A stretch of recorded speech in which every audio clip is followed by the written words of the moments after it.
सृष्टि के हर एक प्राणी सुख चाहता है और मनुष्य उस सब प्राणियों में से श्रेष्ठ प्राणी है। ये भी सुख चाहता है। कब तक के लिए? जब तक जीवित रहूं तब तक के लिए। और क्या मरने के बाद दुख में चला जाऊं? नहीं, मरने के बाद भी सुख चाहता है, परंतु सुख ढूंढ गलत जगह रहा है। संसार में सुख ढूंढ रहा है, संसार के प्राणी पदार्थ में सुख ढूंढ रहा है। भगवान श्री कृष्ण कहते हैं, ये ही संस्पर्शजा भोगा दुख योनि एवते आदि अंतवंत कौन्ते न तेषु रमते बुधा। कि अर्जुन,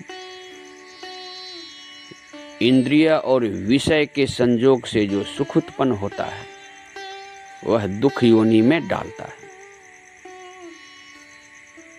इसमें नहीं रमना है।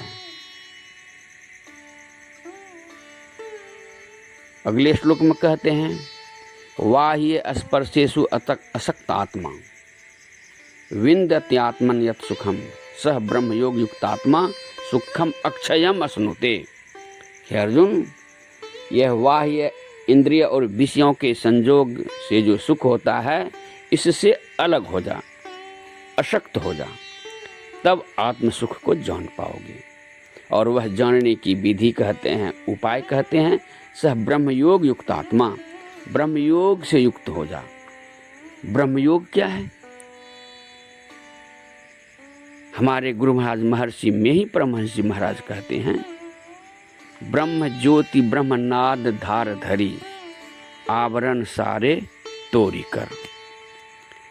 यानी कि ज्योति और शब्द यही ब्रह्म योग है। बिंदु ध्यान और नाद ध्यान, इसकी जो साधना करेंगे वो अक्षय सुख को प्राप्त करेंगे। अर्थात जो सुख मिलेगा फिर घटेगा नहीं, क्षय नहीं होगा, नाश नहीं होगा। ये करने के लिए मनुष्य का शरीर मिला है। लोग सांसारिक पदार्थों को पाकर सुखी होना चाहता है, यदि ना हो तो सिर पिटता है। सबसे बड़ी समस्या समझता है। धन नहीं है, ये सबसे बड़ी समस्या नहीं है। मकान नहीं है, ये सबसे बड़ी समस्या नहीं है। संतान नहीं है, ये सबसे बड़ी समस्या नहीं है। पद प्रतिष्ठा नहीं है, ये सबसे बड़ी समस्या नहीं है। सबसे बड़ी समस्या तो है जन्म और मृत्यु का। The biggest problem is that of birth and death. यहाँ है सबसे बड़ी समस्या, जन्म और मृत्यु का। गुरु महाराज कहते हैं, आवागमन सम दुख दूजा है नहीं जग में कोई। आवा मना आना अर्थात जन्म लेना, गमन मन था जाना आना, मृत्यु को प्राप्त होना। और यही सबसे बड़ी समस्या है, सबसे बड़ा दुख है। आवागमन सम दुख दूजा है नहीं जग में कोई। इसके निवारण के लिए प्रभु भक्ति करनी चाहिए। लेकिन किस प्रकार से भक्ति करें? भगवान श्री राम कहते हैं, जौं परलोक यहाँ सुख चाहूं, सुनी मम बचन हृदय दृढ़ गहूं, सुलभ सुखद मार्ग यह भाई, भक्ति मोरी पुराण श्रुति गाई। हे भाई, यदि जीवन काल में यहाँ भी सुख चाहते हैं और मरने के बाद मिलने वाला जो परलोक है वहाँ भी सुख चाहते हैं, तो मेरे वचनों को सुनकर हृदय में दृढ़ता से धारण कर लो। और वह रास्ता जो मैं बताने जा रहा हूँ, वह मार्ग जो मैं बताने जा रहा हूँ, वह सुलभ भी है, आसान और सुखद भी है। और वह रास्ता है मेरी भक्ति। कौन सी भक्ति? ये अगरबत्ती घुमौआ, पान प्रसाद चढ़ौआ, ये भक्ति नहीं। भक्ति मोरी पुराण श्रुति गाई। वेद पुराण में जिस प्रकार से भक्ति बताई गई है, उस प्रकार से भक्ति करोगे तो यहाँ भी सुख मिलेगा, वहाँ भी। अब वेद में किस प्रकार से भक्ति बताई गई है? वेद भगवान कहते हैं, ओम युंजा नः प्रथमम मनस्तत्वाय सविताधियम अग्निर्ज्योतिर्निच्चाय पृथिव्या अध्यावरत। ये वेद भगवान स्पष्ट कह रहे हैं। कि मनुष्यों जगत प्रसव करता ईश्वर का तत्व ज्ञान प्राप्त करना चाहते हो, सबसे पहले बुद्धि योग कर लो, यानी सत्संग कर लो। बुद्धि योग अर्थात जो बिगड़ी हुई बुद्धि है उसको सुधार लो बुद्धि योग करके।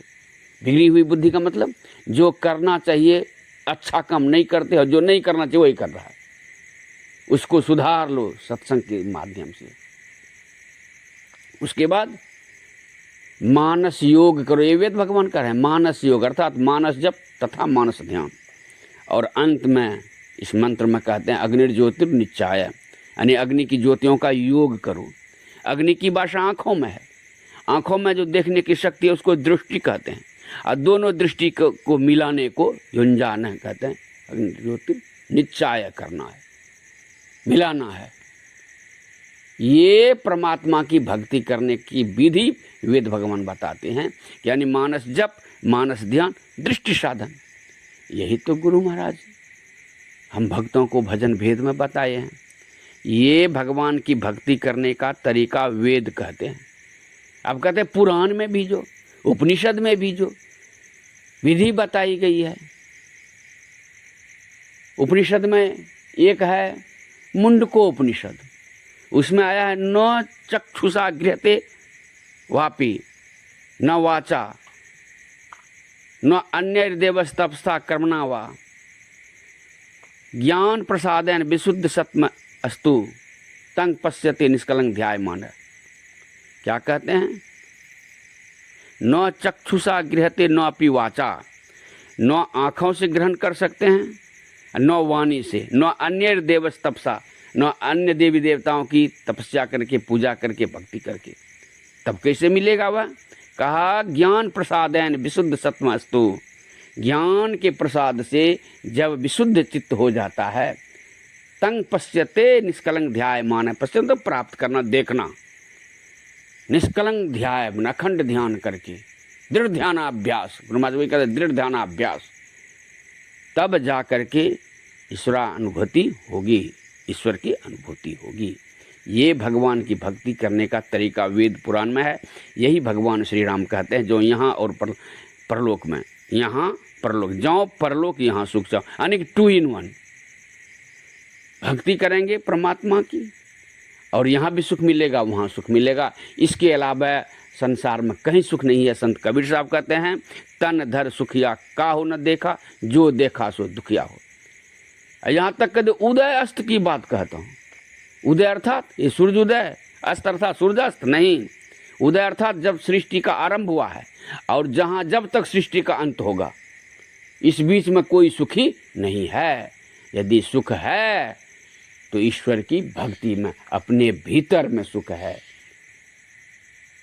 यही संत मत के सत्संग में संत महात्मा लोग समझाते हैं मनुष्यों को सुखी होने का उपाय।